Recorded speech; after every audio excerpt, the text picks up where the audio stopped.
வணக்கம். பரபரப்பு மீடியா செய்திகளுக்காக நான் ரோஷன்.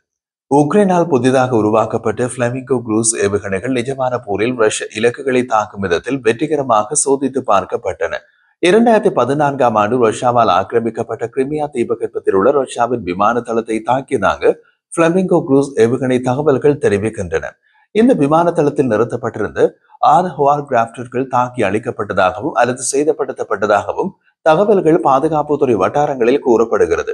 உக்ரைனின் ஒடேசா பிராந்தியத்திலிருந்து ஏவப்பட்ட குறைந்தபட்சம் 3 சக்தி வாய்ந்த புதிய பிளமிங்கோ குரூஸ் ஏவுகணைகள் கிரிமியா நகரமான ஆர்மியன்ஸுக்கு அருகில் உள்ள கடலோர தளத்தை தாக்க மேற்கு கரங்கடலை கடந்து சென்றதாக உக்ரைனிய பாதுகாப்பு அதிகாரிகள் தெரிவித்தனர். 2014ஆம் ஆண்டு கிரெம்லின் உக்ரைனின் கிரிமியா தீபகற்பத்தை ஆக்கிரமித்து கைப்பற்றியதிலிருந்து ரஷ்ய உளவுத்துறை FSB இந்த தளத்தை இயக்கி வருவதாக கூறப்படுகிறது. ஏவுகணைகள் ஒரு நிர்வாக கட்டடத்தை இடித்து விட்டதாகவும் கடல் ரோந்துக்காக FSB உளவாளிகளால் பயன்படுத்தப்பட்டு 6 ராணுவத்தர ஹோவார் கிராப்டர்களை அளித்ததாகவும் உக்ரைனிய ஊடகங்கள் செய்தி வெளியிட்டுள்ளன. இந்த இலக்குகள் 25 ஆயுதமேந்திய துருப்புகள் அல்லது கடற்படையினர் ஏற்றி செல்ல வடிவமைக்கப்பட்டு A8Qs அல்லது A25PS ஹோவர் கிராப்டர்களாக இருக்கலாம் என்று அடையாளம் காணப்பட்டது. தாக்குதல் நடத்தப்பட்ட இடத்திற்கு ஆம்புலன்ஸ்கள் வந்ததாக சமூக ஊடகங்கள் தெரிவித்தன. ஐரோப்பிய கோபர்னிகஸ் நெட்வொர்க்கால் வெளியிடப்பட்ட தாக்குதல் நடைபெற்ற இடத்தில் புதிய செயற்கைக்கோள் படங்கள் தளத்தின் சுற்றளவுக்குள் வெடிப்பு மற்றும் தீ சேதத்தையும் தளத்திற்கு எதிரே உள்ள திறந்த பகுதியில் தீ கருகல்கள் மற்றும் புகை படிந்ததால் ஏற்பட்ட சேதத்தையும் காட்டியது. குறைந்த தெளிவுத்திறன் கொண்ட படங்களில் தாக்குதல் இலக்குகள் ஹோவர்கிராஃப்ட் என்பதை காட்டுகின்றன. ஆனால் என்ன ரக ஹோவர்கிராஃப்ட் என்பதை அடையாளம் காண முடியவில்லை. நேற்று ஞாயிற்றுக்கிழமை உக்ரைனிய ஊடகங்கள் ஒரு காணொலியை வெளியிட்டன. முதலில் உக்ரைனிய மில்ஃபிளாக்கர் ஒருவரால் அந்த காணொலி வெளியிடப்பட்டது. அதில் உக்ரைனிய நிக்கோலோவ்ஸ்கி வான்யோக் எனப்படும் கடலோர பகுதியில் இருந்து 3 குரூஸ் ஏவுகணைகள் அடுத்தடுத்து அதிகாலை ஏவப்படும் ஒரு நிகழ்வு படமாக்கப்பட்டிருந்தது. அந்த ஆதாரத்தின்படி இந்த காணொலி சனிக்கிழமை தாக்குதலில் ஏவப்பட்டதன் பதிவாகும். ஒரு ஏவுகணை புறப்பட்ட சிறிது நேரத்திலேயே ராக்கெட்டிலிருந்து பிரிக்கப்பட்டு ஏவுதள உதவி மோட்டார் விழுவதை காட்டியது. இது உக்ரைனின் பிளமிங்கோ ஏவுகணையுடன் ஒத்துப்போகும் ஒரு வடிவமைப்பு அம்சம். ரஷ்யாவின் சுயாதீன ஆஸ்ட்ரா செய்தி நிறுவனம் தாக்குதலின் உண்மையினை உறுதிப்படுத்தியது. ஆனால் பயன்படுத்தப்பட்ட ஏவுகணை உக்ரைனிய நெப்டியூன் ஏவுகணையாக இருக்கலாம் என்று அடையாளப்படுத்தியது. நெப்டியூன் முதலில் கப்பல் எதிர்ப்பு ஏவுகணையாக வடிவமைக்கப்பட்ட ஆயுதம்.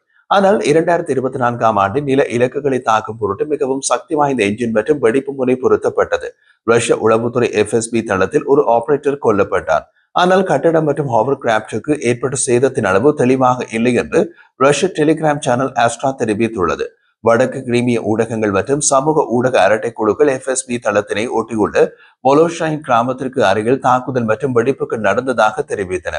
அந்த தகவல்கள் அனைத்தும் பயன்படுத்தப்பட்ட ஆயுதம் பெரும்பாலும் பிளமிங்கோ ஏவுகணை என்று கூறினர். ரஷ்யாவின் பாதுகாப்பு அமைச்சு தாக்குதல் குறித்து எந்த கருத்தும் தெரிவிக்கவில்லை. FSB தளத்தை தாக்கிய உக்ரைனின் தாக்குதல் கிரிமியன் பிராந்தியத்திற்கு தலைநகர் சிம்ஃபோரோபோலுக்கு அருகில் உள்ள ஒரு விமான தளத்தை தாக்கி ஆளற்ற விமான தாக்குதலுடன் இணையாக இருந்தது. உள்ளூர் நேரப்படி காலை 7 மணிக்கு அந்த தாக்குதல் நடந்தது. உக்ரைனின் ராணுவ உளவுத்துறை நிறுவனமான HUR இந்த தாக்குதலுக்கு பொறுப்பேற்றுக் கொண்டு குறைந்தது 2 ராணுவ ஹெலிகாப்டர்கள் மோசமாக சேதமடைந்ததாகவோ அல்லது தாக்குதலில் அளிக்கப்பட்டதாகவோ கூறியது. ரஷ்ய ராணுவ ஆதாரங்களை மேற்கோள் காட்டி ரஷ்யாவின் ஆஸ்ட்ரா டெலிகிராம் சேனல் ஒரு Mi-8 பொதுநோக்கு ஹெலிகாப்டர் முற்றிலும் அளிக்கப்பட்டதாக அறிவித்தது. ஆஸ்ட்ராவால் மதிப்பாய்வு செய்யப்பட்ட செயற்கைக்கோள் படங்கள் 2வது விமானம் ஒருவேளை Mi-24 தாக்குதல் ஹெலிகாப்டர்களாக இருக்கலாம் என்று குறிப்பிட்டது. அந்த ஹெலிகாப்டரும் கிட்டத்தட்ட நிச்சயமாக அளிக்கப்பட்டதாக கூறியது. உக்ரைனிய ராணுவ உளவுத்துறை HUR-ஆல் வெளியிடப்பட்ட ஆளற்ற விமானத்திலிருந்து படமாக்கப்பட்ட காணொளி சிம்ஃபோரோபோலின் குவார்குண்டிஸ்கே விமான தளத்தினை ஒத்த நிலப்பரப்பில் 2 ஆளற்ற விமான தாக்குதல்கள் நடப்பதையும் ஹெலிகாப்டர்களில் ஒன்றில் வலது என்ஜினில் ஒரு சாத்தியமான தாக்குதலையும் காட்டியது. சமூக ஊடகங்களில் வெளியிடப்பட்ட வேறு படங்கள் ரஷ்ய வான் பாதுகாப்பு ரேடார்களில் ஒரு டிரான்ஸ்மிஷன் டவர் மற்றும் ஒரு ரஷ்ய கடற்படை இழுவை படகை தாக்கும் ஆளற்ற விமானங்களை காட்டியது. கிரிமியன் சமூக வலைத்தளம் ஒன்றில் வெளியிடப்பட்ட ஒரு காணொளி குவார்டிஸ்கே விமான தளத்தின் ஒரு பெரிய தீயுடன் ஒத்த அடர்த்தியான கருப்பு புகை நெடுவரிசையை காட்டியது.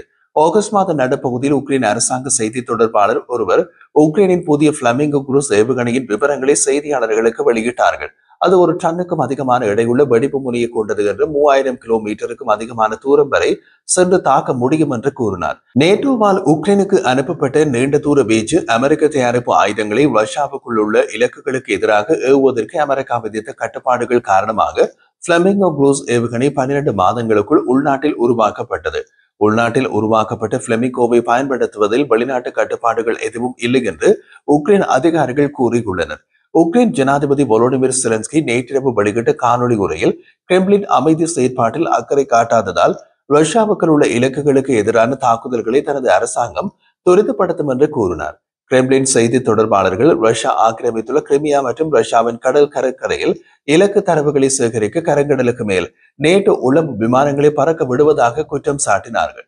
பின்னர் நேட்டோ உளவு விமானங்களால் சேகரிக்கப்பட்ட உளவு தகவல்களை உக்ரைனிய தாக்குதல் திட்டமிடுபவர்களிடம் ஒப்படைப்பதன் மூலம் ரஷ்யாவை தாக்க உக்ரைனுக்கு நேட்டோ உதவியதாக அவர்கள் பலமுறை குற்றம் சாட்டினார்கள்.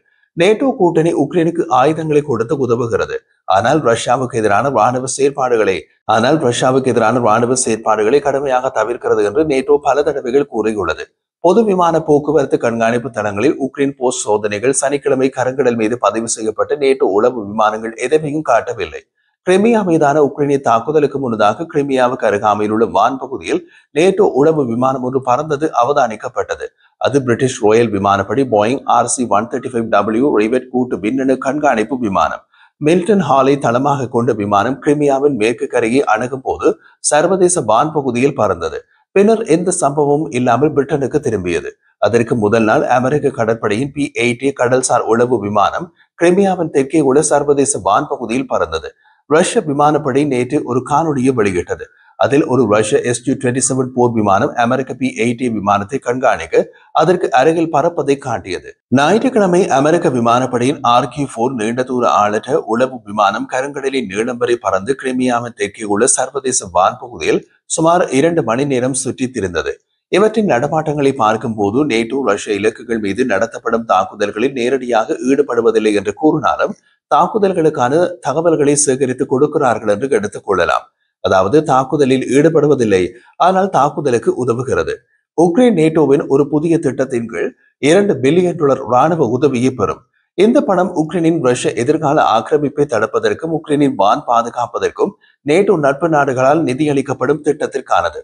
அந்த திட்டத்தில் நிதியில் இருந்து அமெரிக்காவிடமிருந்து ஆயுதங்கள் வாங்கப்படும். நேட்டோ துணை பொதுச் செயலாளர் ராட்மிலா செகரின்ஸ்கா அது பற்றி கூறிய போது, உக்ரைன் தன்னை தற்காத்துக் கொள்ளவும் எதிர்கால ஆக்கிரமிப்பை தடுக்கவும் நேட்டோ நட்பு நாடுகள் ஒன்றிணைந்து செயற்படுகின்றன. அதற்காக PURL என்ற நடைமுறை தொடங்கப்பட்டுள்ளது. PURL என்பதன் விரிவாக்கத்தின் தமிழாக்கம் உக்ரைனுக்கான முன்னுரிமை அவசர தேவைகள் பட்டியல். இதற்கு நிதியளிப்பு செய்பவர் நேட்டோவின் ஐரோப்பிய நாடுகளும் கனடாவும். அதில் அமெரிக்கா இல்லை. இந்த வடிவமைப்பின் கீழ் மொத்தம் $2 பில்லியன் உதவி வழங்கப்படும். இவை அமெரிக்காவிலிருந்து வரும் ஆயுதங்கள் நேட்டோ நட்பு நாடுகளால் நிதியளிக்கப்படுகின்றன. ஒரு காலத்தில் உக்ரைனுக்கு அதிக அளவில் நிதியளித்தது அமெரிக்கா தான். ஆனால் டொனால்ட் ட்ரம்பின் ஜனாதிபதியான பின் அமெரிக்கா நிதியுதவி செய்வதில்லை. ஆனால் ஆயுத வர்த்தகம் செய்கிறது. ஐரோப்பிய நாடுகளும் கனடாவும் உக்ரைனுக்கு உதவ நேட்டோவில் வெவ்வேறு கூட்டு அமைப்புகளை உருவாக்கி உள்ளன. அவற்றின் பெயர்கள் உக்ரைனுக்கான நேட்டோ பிரதிநிதித்துவம், NATO Ukraine council, NATO Ukraine கூட்டு பகுப்பாய்வு பயிற்சி மற்றும் கல்வி மையம் JATEC மற்றும் உக்ரைனுக்கான நேட்டோ பாதுகாப்பு உதவி மற்றும் பயிற்சி திட்டம் NSATU. இந்த அமைப்புகள் மூலம் நேட்டோ கூட்டணி உக்ரைனுடன் தொடர்ந்து ஒத்துழைக்கும் என்று செகரென்ஸ்கா கூறினார். உக்ரைனுக்கு எதிராக ரஷ்யா இனி ஆக்கிரமிப்பு செய்யாமல் இருக்க இதுவும் முக்கியமானதாக இருக்கும் என்று செகரென்ஸ்கா பாதுகாப்பு உத்தரவாதங்கள் குறித்தும் கருத்து தெரிவித்தார். உக்ரைனுக்கான பாதுகாப்பு உத்தரவாதங்கள் பற்றிய பேச்சுவார்த்தைகள் நடைபெறுகின்றன என்ற போதிலும் அதில் தெளிவான முடிவு இதுவரை எட்டப்படவில்லை.